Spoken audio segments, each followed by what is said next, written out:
Yo, yo, yo, what is going on? IK Familia. BN, we are back again today. Yes, your boy, Mr. Kingdom Builder, Mr. Stat Collector.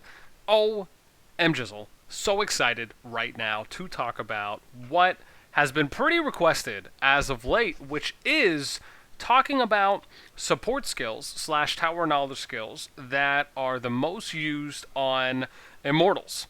So finally, now that we've done and laid out some of the prep work, we have three variations right now that we're actually going to start running through, starting with Harald. So, a couple notes before we do begin is that one, right, the data that we've pulled for this collection was from the first 15 servers. Why? In this variation, because the 15 servers being the oldest servers, for the players that are still playing there, which there are, is that they've had the opportunity to collect the most amount of universal soul crystals, which means that they have a higher percentage chance of already maxing out the first skills on their water marches and then starting to dive into tower knowledge skills if they chose to, which also means that they probably have a higher chance of being deeper into leveling up their ToK skills, right, than younger servers. Again, this is just on an average based on age of servers.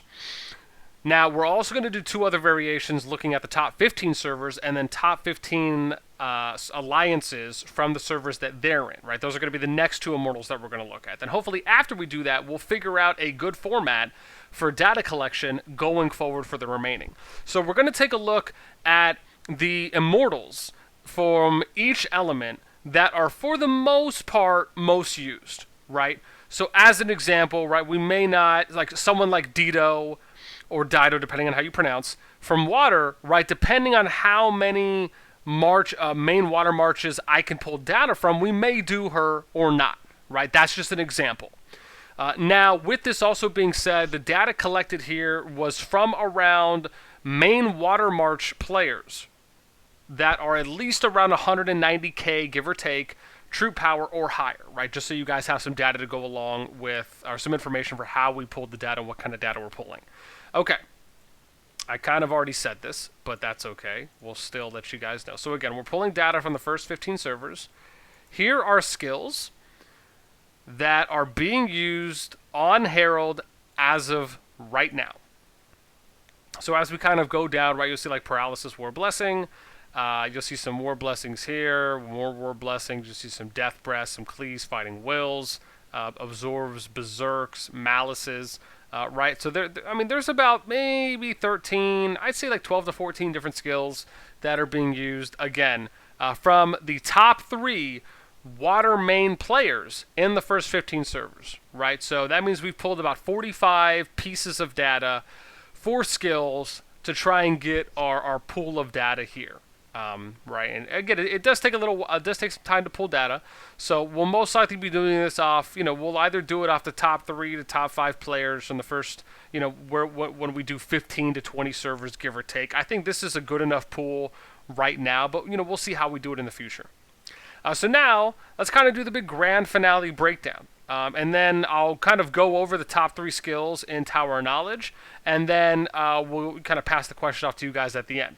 So let's look at the number 7 skill right now from the data that we pulled, which is War Blessing, right?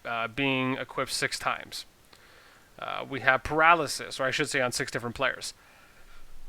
Paralysis is 9 times. And then we have, at the number 5 most used skill, which is Resist. So kind of more of a number 5 placed. And then really number 6 for War Blessing. So let's take a look at the 4th most used skill, which is Cleave, right? Used by 10 players out of the 45 that we pulled from. Then let's look at the top 3 most used skills here on Harald. Number 3, which is Fighting Will, used by 11 players. Then at the second most used skill on Harald, which is Lifelink, used by 12 out of these 45 players.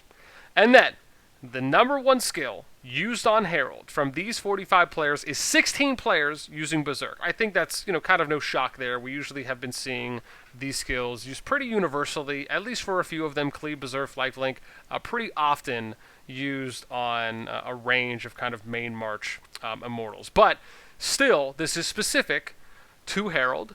Now, with this being said, right, let's take a look and see about the skills just to kind of go over the top 3, right? So, oh god, hang on. I always have to remember what the Berserk icon looks like. Jeez, this is what happens when you don't have everything memorized, Bosh. Just memorize stuff, man. It's not that hard. I know. Here we go. Oh god, no, sorry, it's Cleavis. Lifelink. I'll go over that in a sec. I want to do Berserk first. Where is... It's okay. Here we go.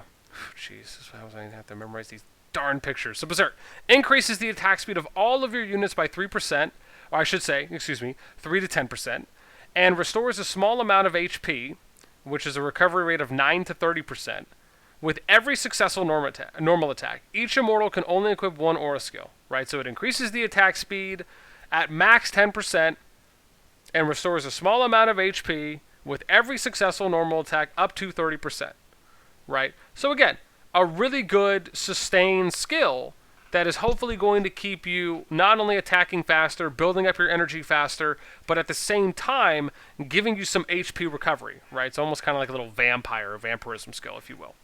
And then we have Lifelink, which, thank God I know what that looks like. Every 6 seconds after the battle starts has a 50% chance of creating a lifelink with 2 enemy units. They will share your received damage of 15% for 6 seconds, goes up to 50%, right? So, you know, it's interesting. In my opinion, right, this is a really good skill if you have high damage output and I would say high attack speed. Right, that would be the thing. Because if you just have like if you're a glass cannon type of immortal, and let's just say you have a high, what's the word I'm looking for? If you have like a high damage, like if you're someone like Siegfried or Merlin, right, where you just have like a big AOE, like that's your big skill, right? Then that's great. But I really think something like Lifelink should be put on, right, where it's and I guess it depends, right? Because again, it does say receive damage. So I guess it really could be... I guess it depends. Maybe you'd put Lifelink on like a frontline unit. I guess now I actually have to think about that because I actually read that wrong. So I guess maybe you would probably put that on someone like... again, you could even put this on someone like a Charles, right? Someone who's going to be more of a frontline, more sustained-based immortal that probably has higher defense, maybe higher resistance, or I guess just physical and magical defense as well. So I guess not really bad to put it on someone like Harald, but I would just say someone a little more tankier. Charles obviously is someone that initially comes to mind just with his kind of innate tankiness that he has. Because again, right, they're going to share your received damage. So however much damage you receive within that time. So again, putting it on a frontline unit I think is ideal. And then just trying to figure out. I mean, they do recommend some people, and maybe some of these frontliners, again, with the exception, because Yoshi and Merlin are backline, right? Frontline, for the most part, is probably going to end up usually getting attacked first, right before you get to backline. That's just kind of basic battle mechanics. So just something to go off of when you're trying to figure out where you may want to put Lifelink. Then we have Fighting Will, which I'm gonna remember. It's not gonna... Oh, here we go. Yes, the guy with it's the guy with the arms out, trying to like flex his biceps. So Fighting Will. Every 20% drop in the number of soldiers will deal physical damage. Rate is 45% to 150 to all enemies, and has a 13.5 to 45% chance of rooting them for 6 seconds. So again, every 20% drop in the number of soldiers will deal physical damage. Of soldiers will deal physical damage to all enemies, right? And again, that's up to 150%, all enemies, and has up to 45% chance of rooting them. So again, right, if... The interesting thing I'm curious on here is, does this mean every 20% drop in the number of soldiers will deal physical damage? So I'm imagining this is every 20% drop in the number of soldiers you have, which means that I wonder if you can proc this with like water, as an example. Let's say you get to 75%, right, and then your water dragon procs their skill. Then you can hit it again because it's gone back up and gone to 80, unless it's like a fixed rate at 80, 60, 20. So no matter, even if you go up and then you go back down, like if you go 75, Water Dragon heals, you go to 86, and then it goes back again past 80, will this skill proc again? That would be something interesting to know. Maybe it doesn't, but obviously we don't know the details there. But at the end of the day, you at least have, right, 80, 60, 40, 20. You at least have 4 times that this skill can proc. Right, and again, It is an AoE skill, so it is going to hit everyone, right, with physical damage. So that kind of covers, I guess, for the most part, our top 3 skills, going over them. Now, I do want to pass the question off to y'all. For players that have been running Harald, what 3 skills, right? Do you agree with the, like, I mean, again, based on the top 3 skills we're seeing from the data pool, right? Do you agree with these top 3 skills? Do you find that different 3 skills are more favorable? Let me know what you think in the comments down below on the video. As usual, I hope y'all appreciate the data that we take time to put out for you, the community. And again, we are going to keep doing this for the remaining most used immortals in the element, for the water element, and then we're going to move on to the next element. Now, again, I'm going to try and put these out every day. Again, with the exception of possibly this upcoming weekend for Saturday and Sunday, but we'll be trying my best. But again, like I said, these are at least going to be the daily videos you'll get going across, and then there's a good chance you'll probably get some double daily videos as well that will be coming out, I'm sure, with a mixture of IK and rock content. So that's it for me. I'm out. Until next time, we will catch y'all later.